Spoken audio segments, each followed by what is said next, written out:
උත්තම වප් පුර පොහොය දවසේ අමාධාර ධර්මදේශනාමේ පුණ්‍ය කර්මය සිද්ධ කරන්නටයි අප සූදානම් වන්නේ. ඔබ දන්නවා අද උදෑසන පටන්ම අප මේ ඔබට පෙනෙන අපට හැම විටකම වන්දනාමාන කරන්නටම සිද්ධෙන ඓතිහාසික රුවන්මැලි සෑරදුන් වහන්සේ පරිශ්‍රයේ හිඳ අමාධාර වැඩසටහන සිද්ධ කරන බව. අමාධාර වැඩසටහනේ දැන් අප යොමු වන්නේ ධර්මදේශනාමය පුණ්‍ය කර්මයටයි. ධර්මදේශනාමය පුණ්‍ය කර්ම සිද්ධ කරන්නට අප කෙරෙහි කරුණාවෙන් අපේ ඇරයීම පිළිගනිමින් මෙහි වැඩම කොට සිටිනවා දකුණු හුරුළු පළාත් ප්‍රධාන සංඝනායක විශ්‍රාමික ගුරු උපදේශක මහරඹාවෙව ශ්‍රී පරම සුන්දරාරාමයේ හුරුළු ජයපුර ශ්‍රී විසුද්ධාරාමයේ යන උභය විහාරාධීශවර ශාස්ත්‍රවේදී මහරඹාවෙවි ජිනරතන නායක හාමුදුරන් වහන්සේ. ඔබ සමගී සාධුනාදී ගෞරවයක් බවට පත් කරගනිමින් අප සෝදානම් අපේ ගෞරවනීය ස්වාමීන් වහන්සේ පිළිගන්නට. ජීවිතයේ අප හැමෝටම ගමනක් තිබෙනවා. ඒ ගමනේ අන්තයක් තිබෙනවා. අපට මග හසර නොදැන කිසිම ගමනක් යන්නට පිළිවන් කමක් නැහැ. කොළොම්පුර සිට කිසිවෙක් හෝ අනුරපුරට පැමිණෙනවා නම් ඒ අතරමඟ ගෙවා ආයුතු මාර්ගයන් පිළිබඳව සන්ධීන් පිළිබඳව මන් සන්ධීන් පිළිබඳව අනිවාර්යයෙන්ම අවබෝධයක් තිබිය යුතුයි. මන් සන්ධියකදී යා යුතු මඟ නොදැන අපට සැකයට හිතා ගමනක් ආරම්භ කරන්නට පුළුවන් කමක් නැහැ. අපේ ජීවිතයත් ඒ වගේ. ජීවිතයේදී හමුවන මන් සන්ධිවලදී යා යුතු මාර්ගය තෝරා ගන්නට නම් නිවැරදි දැක්මක්, යහපත් දැක්මක්, යහපත් අවබෝධයක් අපට තිබිය යුතුයි. ඒ යහපත් අවබෝධය අපේ ජීවන ගමන උදෙසා අප සොයාගන්නේ කෙසේද? ඊට වෙනත් කිසිම පිළිතුරක් නැහැ. පිළිතුර ධර්මය පමණක්මයි. යහපත් අරමුණු, යහපත් සිතුවිලි, යහපත් දැක්ම මේ සියල්ලම අපේ ජීවිතයට එක්වන්නේ, ඒ සියල්ලෙන්ම අපේ ජීවිතය සුපෝෂණය කරන්නේ ධර්මය තුළින් පමණයි. ඒ නිසා ධර්මයට ලංවන්නා තමන්ගේ ජීවන ගමනේ ඉලක්කයන් නිවැරදිව හඳුනාගෙන යන බව ඉතාමත්ම විශ්වාසයෙන් කිව හැකියි. මේ උදා වී තිබෙන පැය ඔබට ධාර්මික ගමන් මගක් පිළිබඳ අවබෝධයක් ලබා ගන්නට හොඳම පැයක් වශයෙන් අප හඳුන්වන්නේ. ඒ නිසා සිතින්, කයින්, වචනයෙන් පේවි තැන්පත්ව අප ආරාධනා කරන ඔබට මෙතෙන් පටන් අමාධාර ධර්මදේශනාමය පුණ්‍ය කර්මය ශ්‍රවණය කරන්නට එක්වන්නටයි කියා අපේ ස්වාමීන් වහන්සේටයි මේ ගෞරවනීය ආරාධනාව.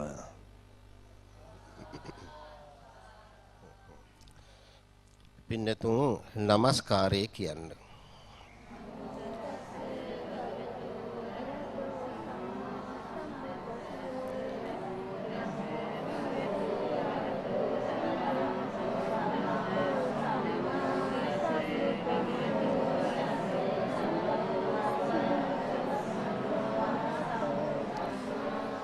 බුද්ධං සරණං ගච්ඡාමි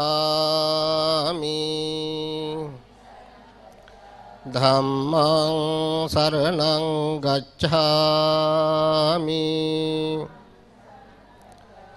සංඝං සරණං ගච්ඡාමි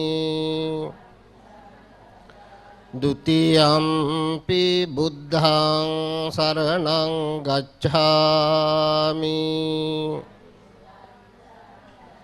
ဒုတိယံ පි ධම්මං සරණං ගච්ඡාමි ဒုတိယံ පි සංඝං සරණං ගච්ඡාමි තතියම්පි බුද්ධං සරණං ගච්ඡාමි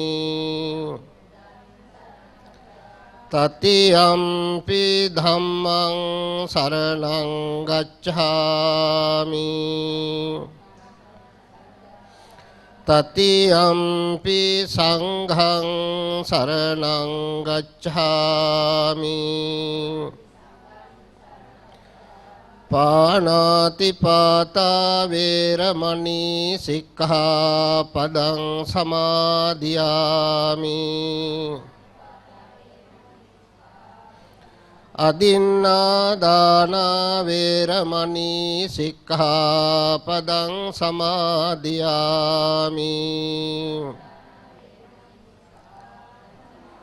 කාමේසු මිච්ඡාචාරා වේරමණී සික්ඛාපදං සමාදියාමි.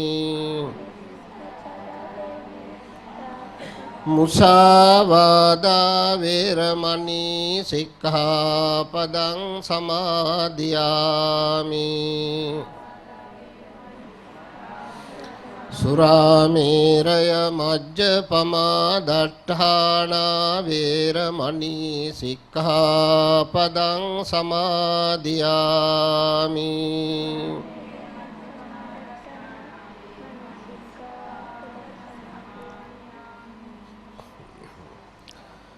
समन्त चक्रवालेषु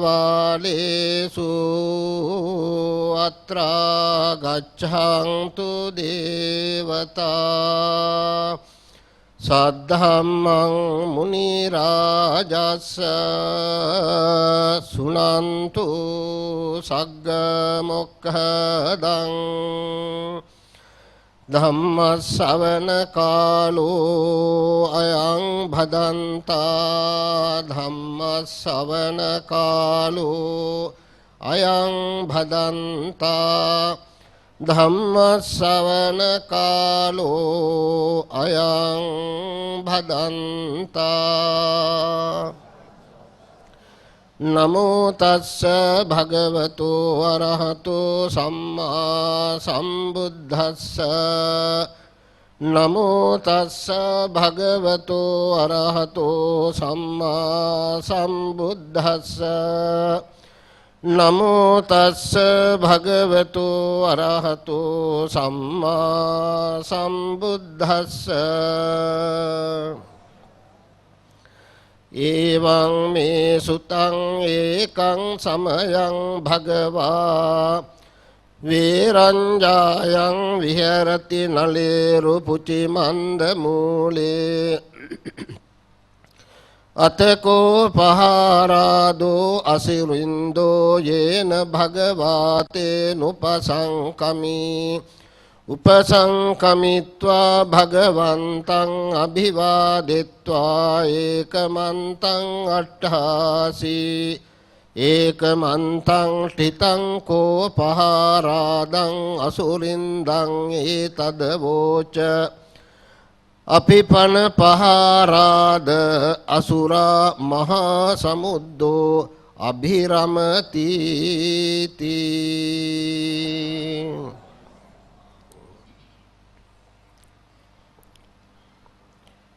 උතුම් ස්වර්ණමාලී චෛත්‍යාරාමාධිකාරී නුවරකලාවේ ප්‍රධාන සංඝනායක පූජනීය පල්ලේගම හේමරතනාභිධාන නායක ස්වාමීන්ද්‍රයාණන් වහන්සේගේ අවවාද අනුශාසනා පරිදි දවස පුරා සිදුවෙන විවිධ ආගමික කාර්යයන් අතර මේ මොහොතේදී ධර්මානුශාසනාව පැවැත්වීමේ අවස්ථාවයි එළඹිලා තිබෙන්නේ. ඒ නිසා ධර්ම ශ්‍රවණයට සූදානම් වෙච්ච සත්පුරුෂ කාරුණික පින්වත්නි, පින්බර දරුවනි, මහා කාරුණික ලෝකස්වාමී තථාගත බුදුරජාණන් වහන්සේ මුළු තුන්ලොව මෛත්‍රී ජලයෙන් තෙමා වදාරමින් දේශනා කොට වදාළ ඒ ස්වාසූ දහසක් ධර්මස්කන්ධයෙන් බිඳක් අන්තර්ගත එක සූත්‍ර ධර්මයක ආරම්භක පාඨයයි අපි මේ මොහොතේදී මාතෘකා වශයෙන් තබා ගත්තේ. මෙය අංගුත්තර නිකායේ අට්ඨක නිපාතේ පහාරාද සූත්‍රයේ ආරම්භක ඡේදය. අද ඊටාම උත්තරීතර පින්වත් දවසක්. මාසයකට වරක් උදා වෙන අසිරිමත්ම දවස තමා පුර 15ක් පොහොය දවස. ඉවන් අසිරිමත් දින 12ක් අපට අවුරුද්දේ මාස 12ට එළඹෙනවා. ඉන් එකක් තමා අද මේ එළඹිලා තියෙන්නේ. වප්පුර 15ක් පොහොය නමින් හඳුන්වන අද මේ උදා වෙච්ච පුර 15ක් පොහොය ඊ타ත්ම වැදගත්කම් රාශියක් සිදු වෙච්ච ඊ타ත්ම පින්බර පොහොය දවසක්. උදෑසන සිට මේ මොහොත දක්වා විවිධ ආගමික වතාවත් වල නිරත වෙච්ච ඔබ දන්නවා අද දවසේ ඇති වටිනාකම කුමක්ද කියලා.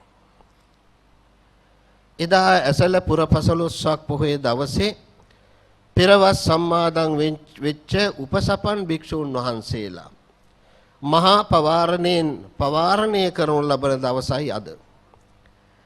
අදින් පසුවයි ශාසනයේ සිදු කළ හැකි උත්තරීතරම පින්කම හැටියට සලකන කඨින චීවර පූජාව සිද්ධ කරන්නට බොදු මහා ජනතාවට ඉඩකඩ සැලසෙන්නේ. ඉතින් පින්වත්නි මේ දවසේ තථාගත ලෞතර බුදුරජාණන් වහන්සේගේ ජීවන චරිතයේත් වැදගත් සිදුවීමක් සිදු වුණා. උන්වහන්සේ තමන් වහන්සේගේ මෑණියන් වහන්සේ ඒ වෙන විට දිව්‍ය ලෝකේ මාතෘ දිව්‍ය රාජ මට්ටමිනුයි ජීවත් වුණේ. දිව්‍ය ලෝකයට වැඩම කරලා මාතෘ දිව්‍ය රාජානන්ට අභිධර්ම පිටකයෙන් ධර්ම දේශනා පවත්වලා ඒ 3 මාසේ හමාර වීමෙන් උන්වහන්සේ මනුලොවට වැඩම කළා. එදා දෙවියන් පිරිවරාගත්ත බුදුරජාණන් වහන්සේ දිව්‍ය ලෝකයේ ඉඳලා මනුලොවට වැඩම කළා සංකස්සපුරයට. ඉන්දියාවේ අදත් බොදු මහා ජනතාවගේ ගෞරවනීය ස්ථානයක් හැටියට සැලකෙන සංකස්සපුරයටයි වැඩම කළේ. එදා රන් හිණිමගක් මවාගෙන උන්වහන්සේ වැඩම කළා. මෙන්න මේ සංකස්සපුරයට වැඩම වූ දවස මිහි මත හිටිය මනුෂ්‍ය වර්ගයාට දෙවියන් සියසින් දැක ගැනීමේ වාසනාව ලැබුණා. සියසින් දැකගත් බොදු මහා ජනතාව බුදුරජාණන් වහන්සේටත් ඒ දිව්‍ය සමූහයාටත් ප්‍රසාදය පළ කරමින් සාදුනාද පැවැත්තුවා. මෙන්න මේ ඒ ඓතිහාසික සිදුවීම සිදුවෙච්ච මේ දවස ඊ타ත්ම වැදගත් වෙනවා. එනිසා බුදුරජාණන් වහන්සේගේ ජීවන චරිතයේ වැදගත් සිදුවීමක් වුණ දවස. පින්වත්නි මේ සංකස්සපුරය ඒ ස්ථානය නම් කරලා තියෙන්නේ අවිජහිත ස්ථානයක් හැටියට. අවිජහිත කියලා කියන්නේ ලොව පහළ වෙන බුදුරයන් වහන්සේලා අත් නොහරින ස්ථානයක්.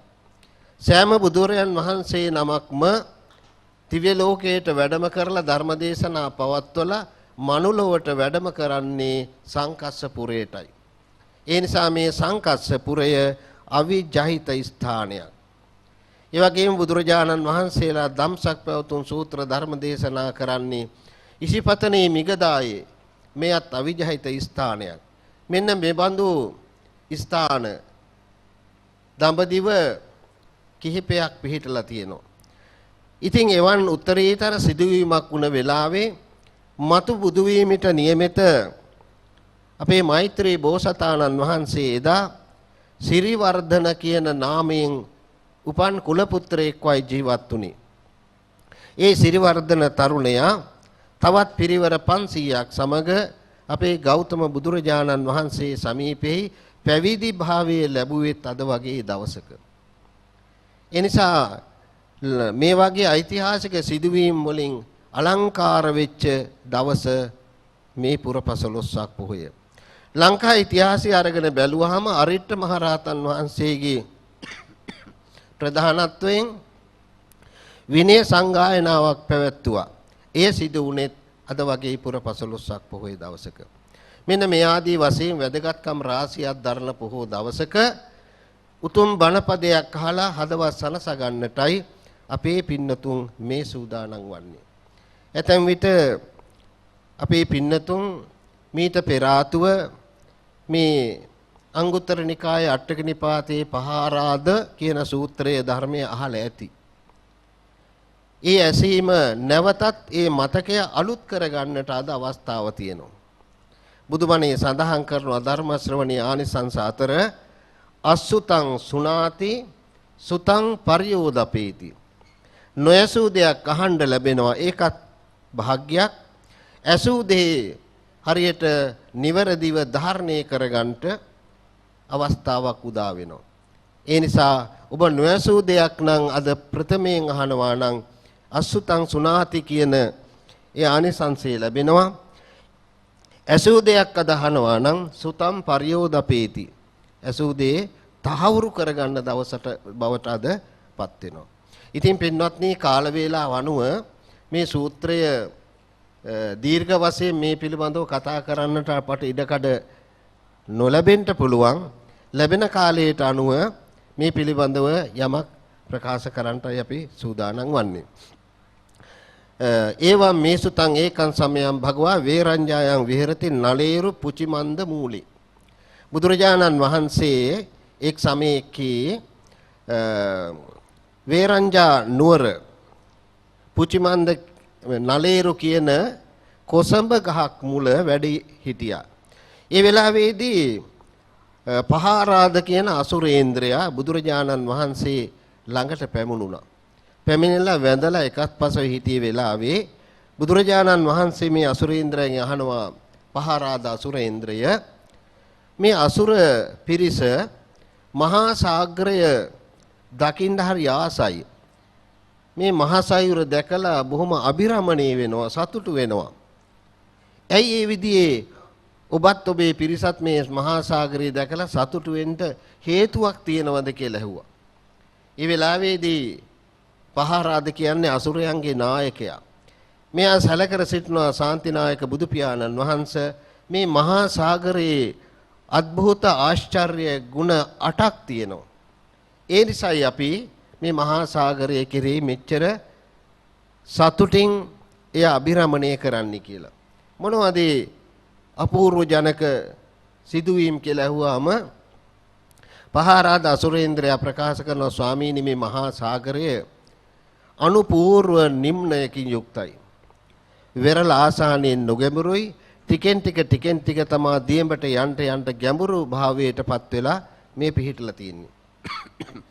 ඒ නිසා මේ අනුපූර්ව නිම්නය පිහිටීම මහා සාගරයේ ආශ්චර්යයක්. අපි ඒට බොහොම සතුටුයි. ඊළඟට කිසිම වෙලාවක කොච්චර ලොකු රළගෙඩි ආවත් වෙරළ අතික්‍රමණය කරන්නේ නැහැ. වෙරළේ හැපිලා රළගෙඩි ආපහු යනවා. වෙරළ සීමාව කොටයි පවතින්නේ. ඊළඟට තුන්වෙනි කාරණය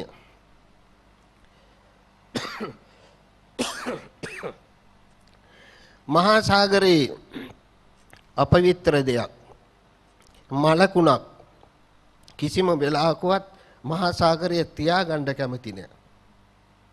රළ මාර්ගයෙන් ඒවා වෙරළට තල්ලු කරනවා. නිතරම මහා සාගරය පිරිසිදු භාවයෙන්මයි පවතින්නේ. එයත් ආශ්චර්ය ගුණයක්. ඒ වගේම මහා සාගරයට සිවුදිගින් ගංගාවන් ගලනවා. යමුනා අතරවතී සරබු මහී වැනි ගංගාව මහා සමුද්‍රයට ගලලා ඒ පෙර නම් ගොත් ඔක්කොම අත්හැරලා ඒ ජලය මහා සමුද්‍ර නාමයෙන්ුයි පෙනී හිටින්නේ. අපි හවල් ගඟේ වතුර කියලා වෙනසක් නැහැ.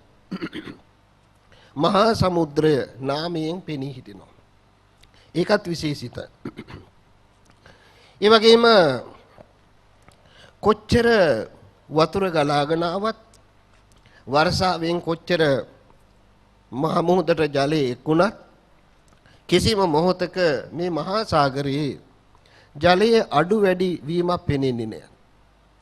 එයත් එක ගුණයක්. ඒ වගේම මහා සාගරයේ ජලයේ රසය එකම රසයක්. ඒ තමයි ලවණ රසය. ලවණ රසයෙන් යුක්තයි.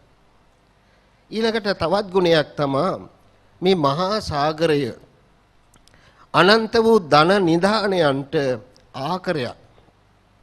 මුතු මැණික් වෙරළුමිනි සක් සිලා පබළු රිදී රං පියුම් රාග මෙසිරිගල් වැනි මේ අනන්ත රත්නයන්ගෙන් පිරිච්ච එකක් තමයි මේ මහා සාගරය. ඒ නිසා මහා සාගරය අනන්ත රත්නයන්ට නිධානයක්. එයත් මේ මහා සාගරයේ තියෙන වටිනා ලක්ෂණයක්. ඒ වගේම ස්වාමීනි මේ 8 වෙනි ලක්ෂණය හැටියට දකින්නේ මේ මහා සාගරයේ විශාල ගණයේ සත්තු ජීවත් වෙනවා. මත්ස්‍යෝ ජීවත් වෙනවා. තිමි, තිමිංගල, තිමිර පිංගල වැනි විශාල ගණයේ සත්වයෝ ජීවත් වෙනවා.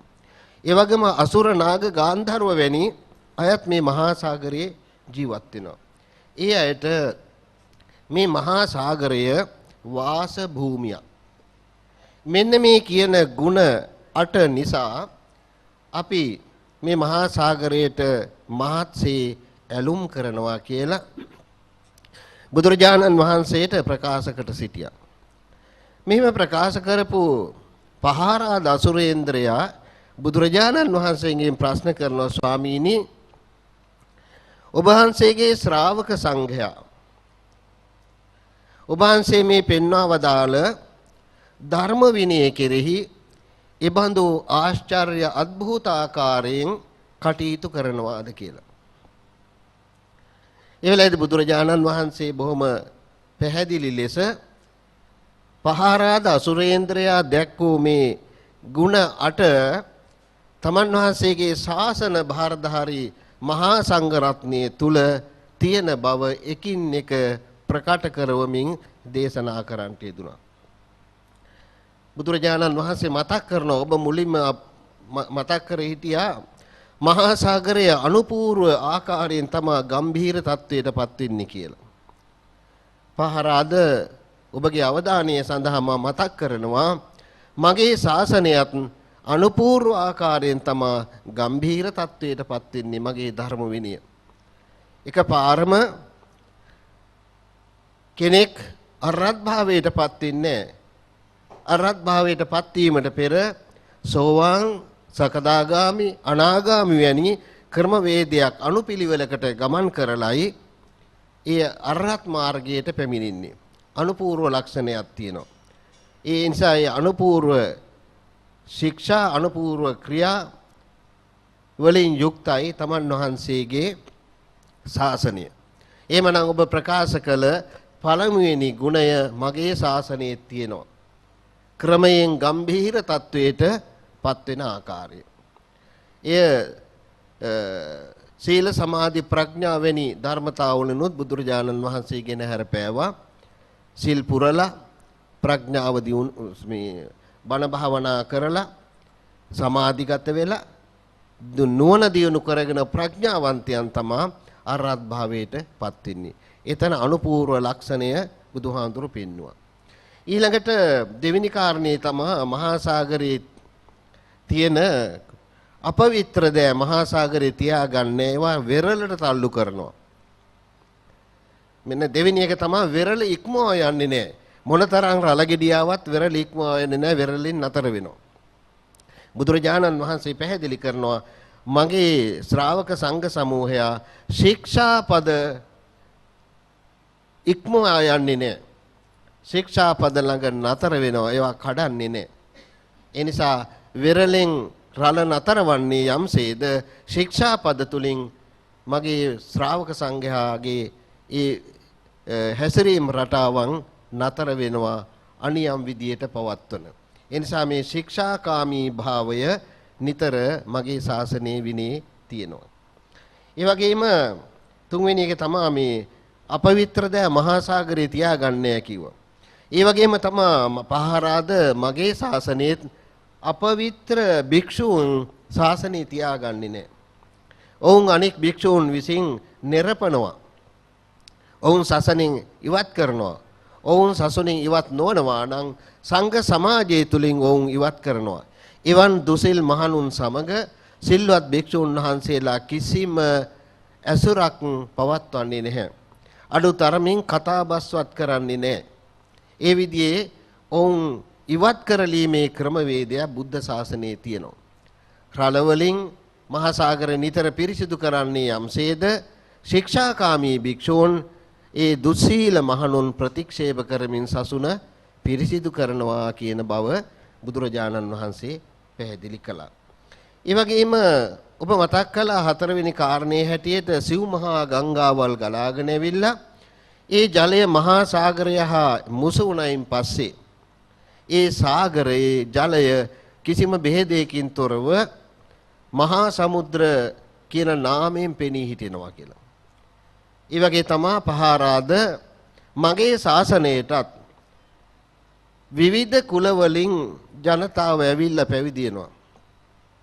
බ්‍රාහ්මණ, ශාස්ත්‍ය, වෛශ්‍ය, ශූද්‍ර වැනි කුල වලින් ජනතාව ඇවිල්ලා පැවිදි වෙනවා. පැවිදි වුණායින් පස්සේ ඔවුන්ගේ කුල සියල්ලම අමතක කරලා ඔවුන් පිනී හිටින්නේ ශාක්‍ය පුත්‍ර නාමයෙන්. කාසාව වස්ත්‍රයෙන් බබලනවා ශාක්‍ය පුත්‍ර නාමයෙන්ුයි ඔවුන් හඳුන්වන්නේ. මහා සාගරය සියලු ගංගාවන්ගේ ජලය මහා සාගරය නමින් හඳුන්වන්නාseම සියලු කුලයන්ගෙන් පැවිදි වෙච්ච ජනතාව ශාක්‍ය පුත්‍ර නාමයෙන් හඳුන්වනවා. එතනදී පැවිදි භාවයටපත් වුනහම పూర్ව කුල ගොත් කිසිවක් එතනදී ප්‍රදර්ශනය කරන්නේ නැහැ. ඒ වගේම ඔබ පස්වෙනියට මතක් කළා කොපමණ ජලය පැමුණුණත් මේ මහා සාගරයේ අඩු වැඩි බවක් පේන්නේ නැහැ කියලා.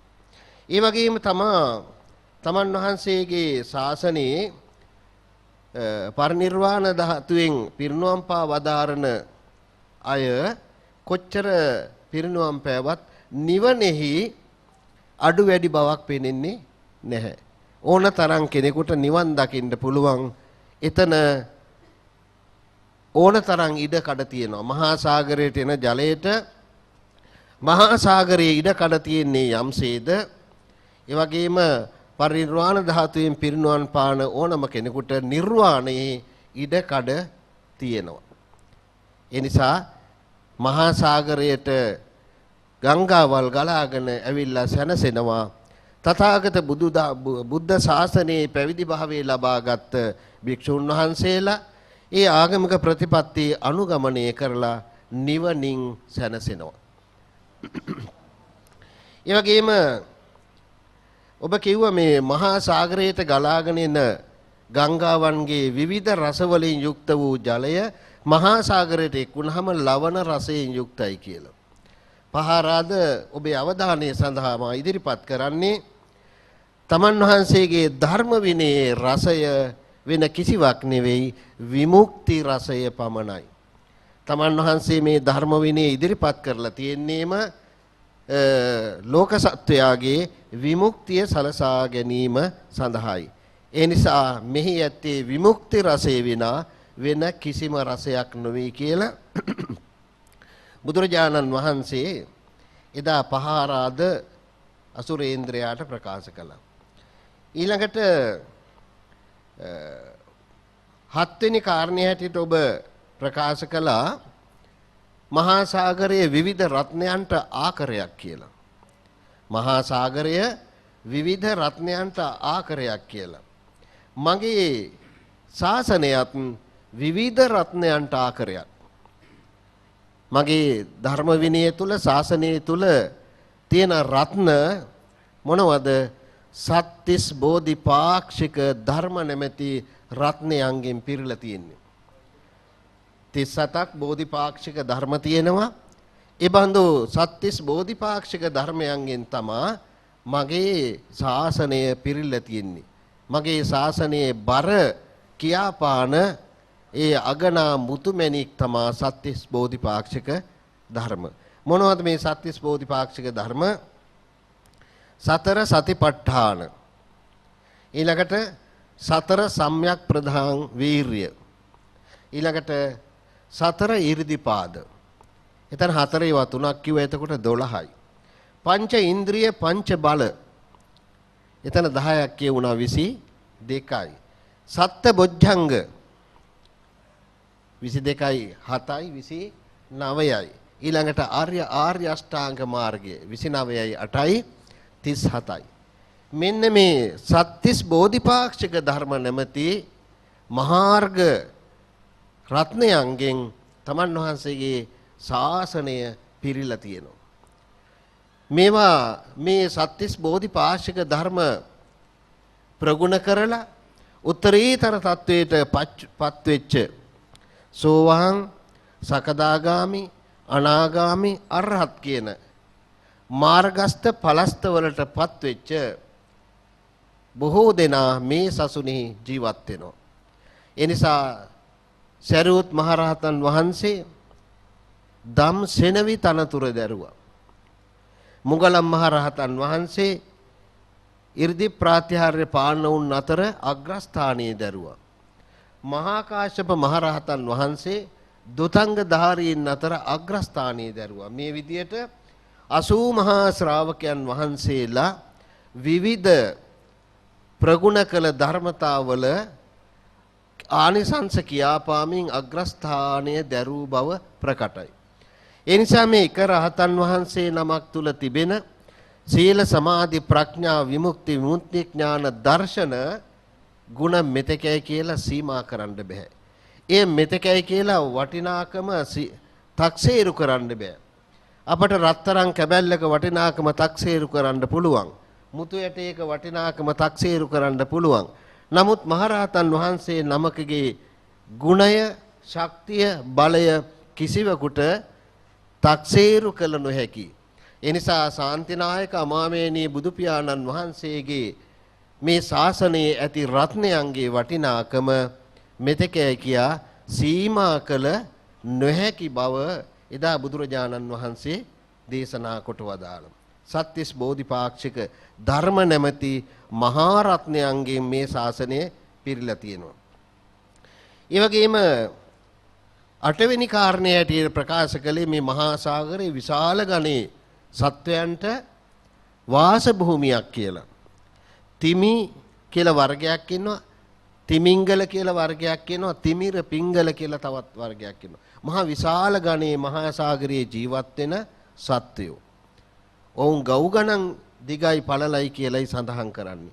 ඒ තරම් විශාල සත්වයන්ට මහා සාගරයේ සැබවින්ම නිජ භූමියක්. ඒ වගේම අසුර නාග ගාන්ධර්ව කියන අයටත් මහා සාගර නිජ භූමියක්. බුදුරජාණන් වහන්සේ පැහැදිලි කරනවා පහාරාද මගේ ශාසනයත් එබඳි මහා ගුණයන්ගෙන් විශාල වූ අයට ආකරයක්. ගුණ සමුදායන්ගෙන් පිරිච්ච අයගෙන් පිරුණ ආකරයක් තමයි මගේ සංඝ ශාසනය. ධර්ම විනය තුල ඊටාම වටිනා පුජ්‍යලියෝ තමයි ජීවත් වෙන්නේ.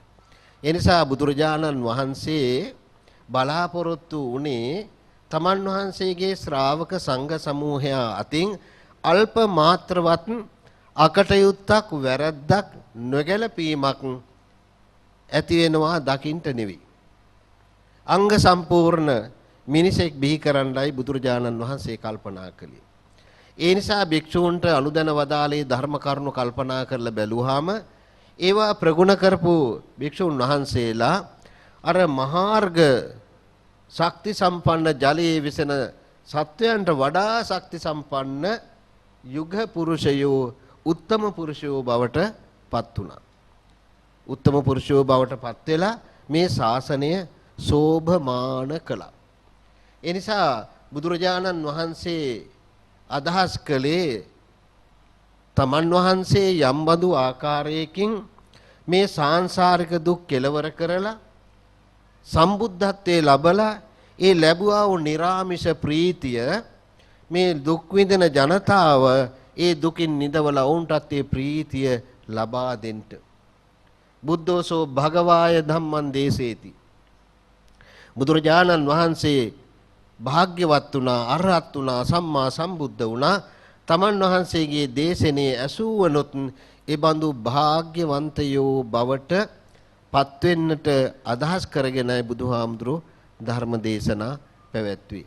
ඒ කාරණේ සැබවින්ම උන්වහන්සේ සඵල කරගත්තා. ඉතින් මෙතනදී මේ අංගුත්තර නිකායේ අටක වර්ගයේ මේ පහාරාද සූත්‍රය ගැන ගැඹුරින් කල්පනා කරලා බැලුවොත් උන්වහන්සේගේ ධර්මයේ අන්තර්ගත ඒ ගම්භීර ධර්ම සියල්ලම මෙහි අන්තර්ගත වෙලා තියෙනවා. මේ ගම්භීර ධර්මය අන්තර්ගත වෙලා තියෙනවා. උන්වහන්සේ පැහැදිලි කළා සත්‍තිස් බෝධිපාක්ෂික ධර්ම නැමැති ඒ වටිනා රත්නයන්ගෙන් මගේ ශාසනයේ විනය පිරීලා තියෙන්නේ කියලා. ඉතින් ඒ බඳු ගුණ සමුදායයන්ගෙන් යුක්ත වූ මහරහතන් වහන්සේලා උත්තම පුරුෂයාණන් වහන්සේලා බිහි කරලීමේ අදහසින් තමයි බුදුරජාණන් වහන්සේ මේ දේශනාව කරලා තියෙන්නේ. ඉතින් අපට පේනවා තමන් වහන්සේ මොනතරම් සතුටින්ද මේ ටික ප්‍රකාශ කරලා තියෙන්නේ. අපි දන්නවා අපේ අම්මා තාත්තලා දරුවෝ ගැන කතා කරන්නේ බොහොම සතුටින්. දරුවන්ගේ හපංකම් ගැන බොහොම සතුටින් අන් අය පිළිබඳව කතා කරනවා. දක්ෂතා අගය කරනවා. ඉතින් බුදුරජාණන් වහන්සේත් තමන් වහන්සේගේ ශ්‍රාවක සංඝ සමූහයා තම උන්වහන්සේගේ සතුට.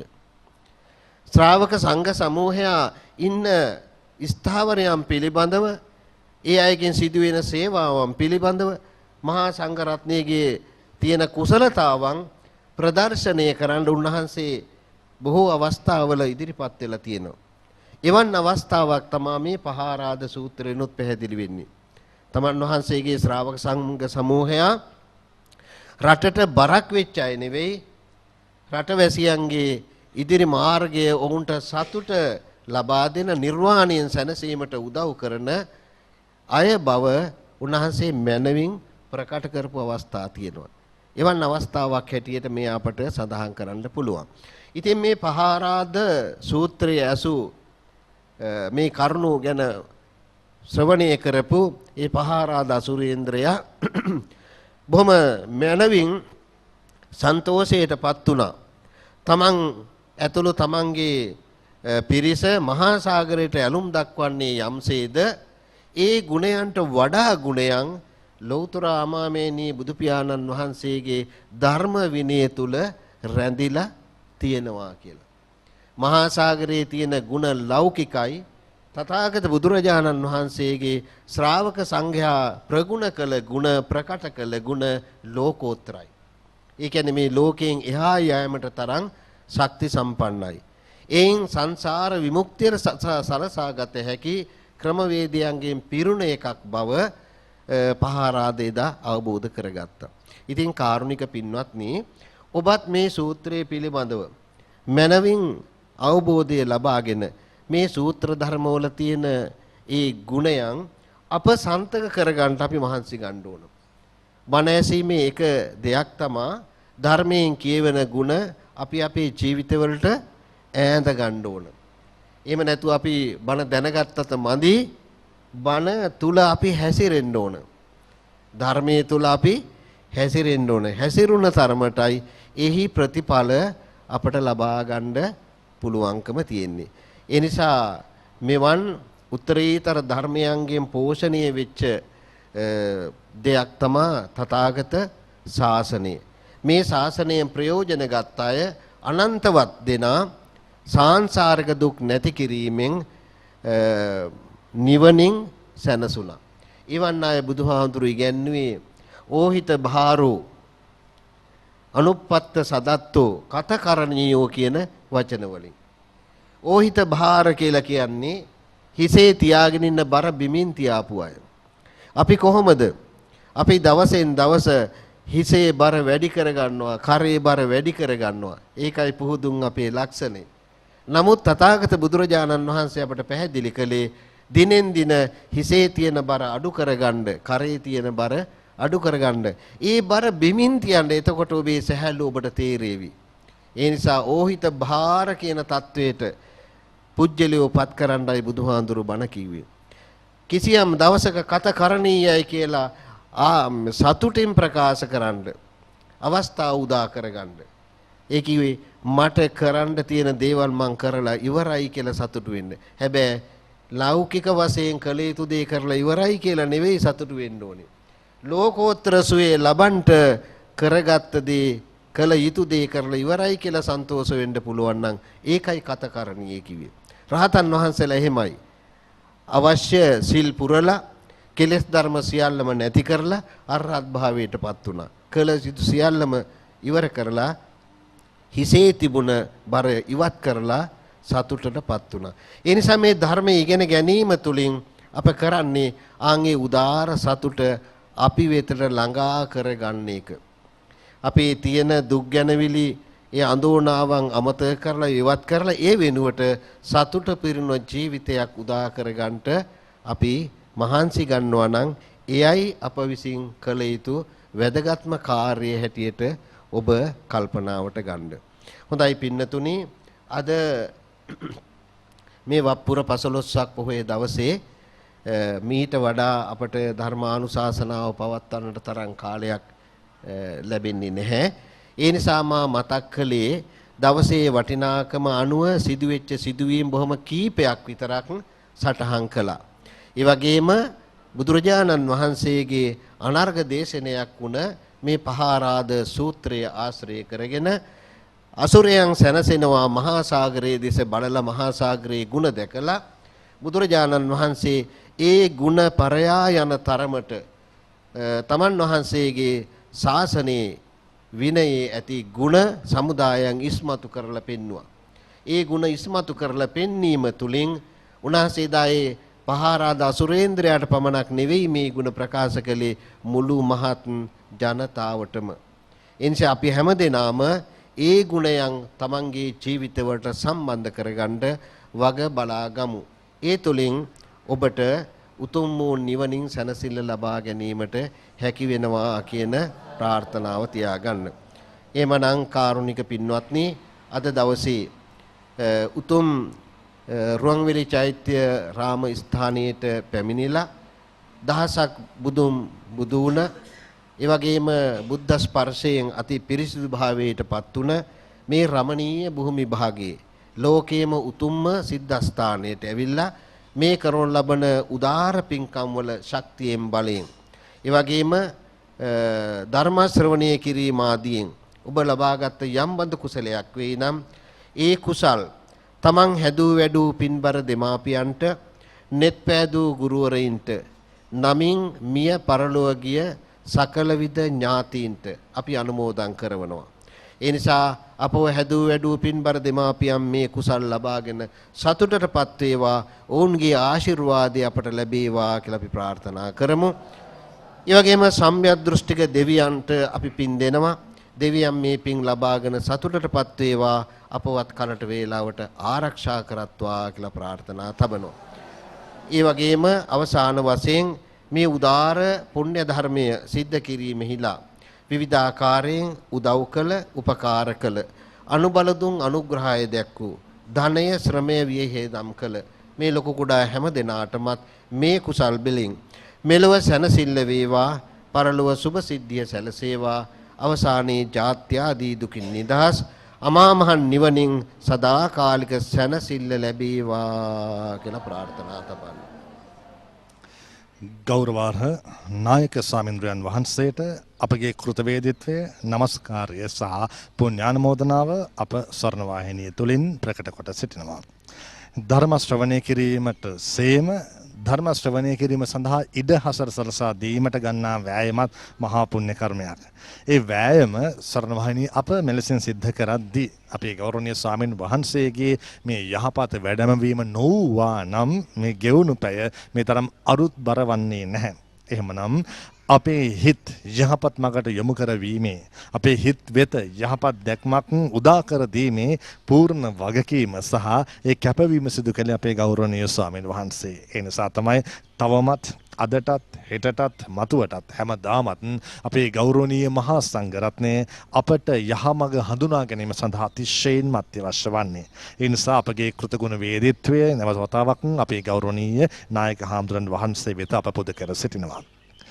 අනුරාධපුර ඓතිහාසික රුවන්මැලි සෑරදුන් වහන්සේ අභියස හිඳ අප අද උදෑසන පටන් කරන පින්කම් අතරට තවත් සුළු වේලාවකින් ඔබේ මනසට, ඔබේ ජීවිතයට සුපෝෂණයක් එක් කරගත හැකි කරුණු රාශියක්ම ඔබ වෙත පුද දෙන අමාදහර දහම් සභාව ධර්ම මණ්ඩපයේ වෙත ගොඩවන්නටයි අප සූදානමින් සිටින්නේ. ඒ නිසා මේ රුවන්මැලි සෑරදුන් වහන්සේ පෙනෙන මානයේ මේ රන්මස් උයනේ මහමෙවුනා උයනේ මහා මේඝවර්ණ උද්‍යානයේ හිඳ අප සෝදානම් ඒ ධර්මදේශනා ධර්ම මණ්ඩපයේ වෙත ගොඩවන්නට තව සුළු වේලාවකින් ඒ සඳහා ඔබට බැතිසිතින් ගෞරවයෙන් ඇරයුම් කරමින් තමයි අප ප්‍රධාන පාලක මැදිරිය සමගින් සම්බන්ධ වන්නේ හැම විටකම ප්‍රාර්ථනා කරන්නේ ධර්මයේ ආනුභාවයෙන් ඔබේ ජීවිතයේ යහපත්ම වේවා යන්නයි.